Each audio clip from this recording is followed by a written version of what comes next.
Hey, what's up, everyone? Just got a quick PSA, public service announcement video for you guys.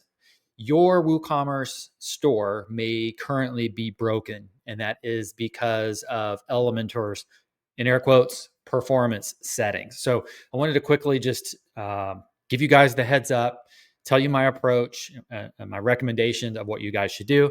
And this is based on my management of hundreds of websites. So it's not just MyListing, which obviously relies on WooCommerce, but others that are running WooCommerce stores that happen to have Elementor installed. So it all comes down to Elementor. Okay, so this isn't a MyListing problem; it's an Elementor problem. Okay, so what it is currently is it appears to be a caching issue. Okay, so I'm just going to give you my recommendation and show you exactly what I'm doing.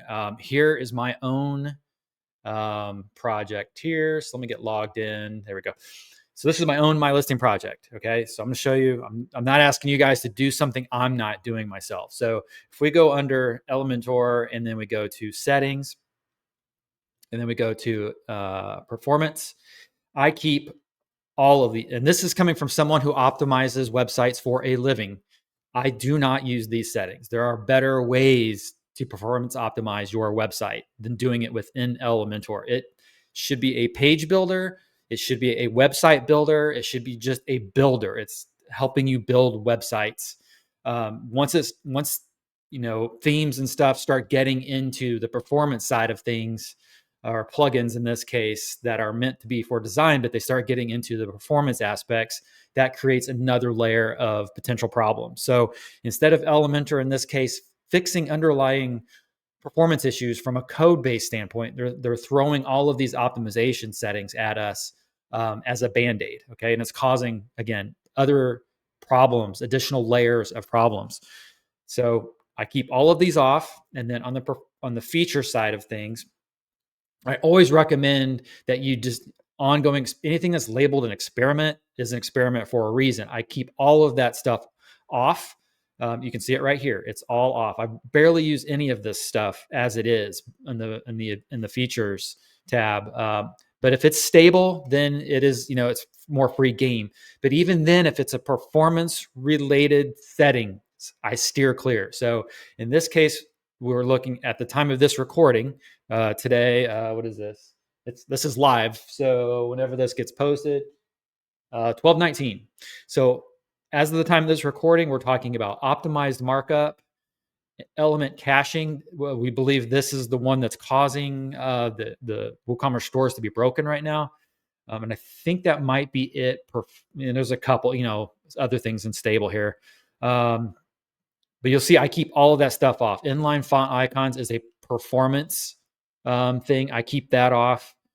Yeah, I think that's it. So anything performance related, unless you absolutely 100% know what you're doing. So if you know what these settings are doing and you know how to troubleshoot and test them, leave them off. So just because Elementor says something doesn't mean you should trust it.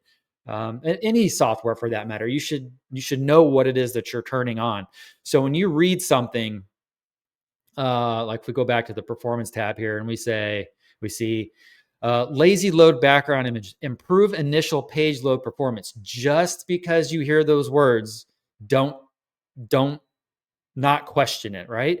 So the last thing I want to say is there's better ways to do this. There are solutions specifically designed for performance, and those are the solutions that I would trust above Elementor. So for example, Perf Matters is one, or that helps with lazy loading. Short Pixel helps with lazy loading.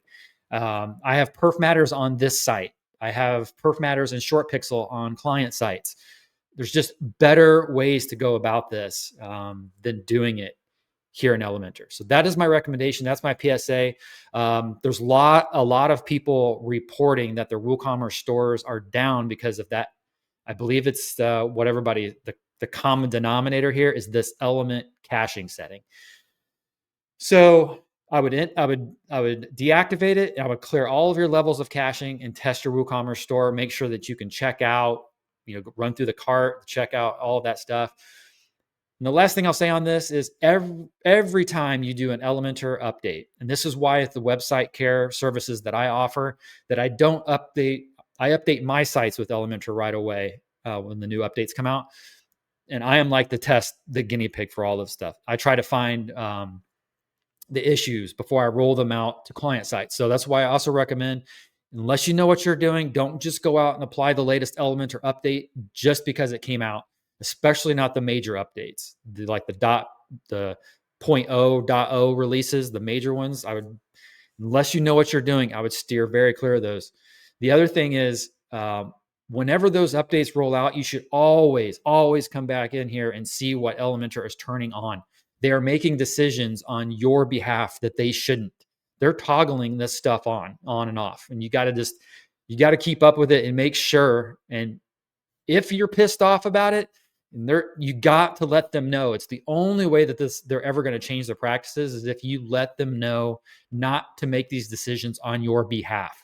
They're assuming that everybody's stupid and that they're smarter than everyone else, and they're wanting to push these, in air quotes, performance things on you to make them look better for the shortcomings that they have in their code. They need to fix their code, right?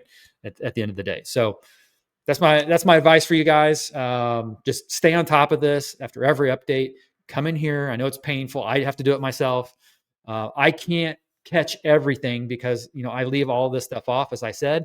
So in my case, my store never broke because I leave this stuff off. So therefore, I had to rely on reports from my website care clients, from social media, and whatever else, people talking about this sort of thing. So just got to stay on top of it. If you're not in the club community, join the club community. I just dropped a notice like this. As soon as I find out and I do the testing myself, I drop a note in the community. Join the club community if you want stuff like this. I probably won't always do a video like this, but this one is pretty important because it's breaking WooCommerce stores. We all rely on WooCommerce. Okay. All right, guys. Catch you in the next video. Do your thing.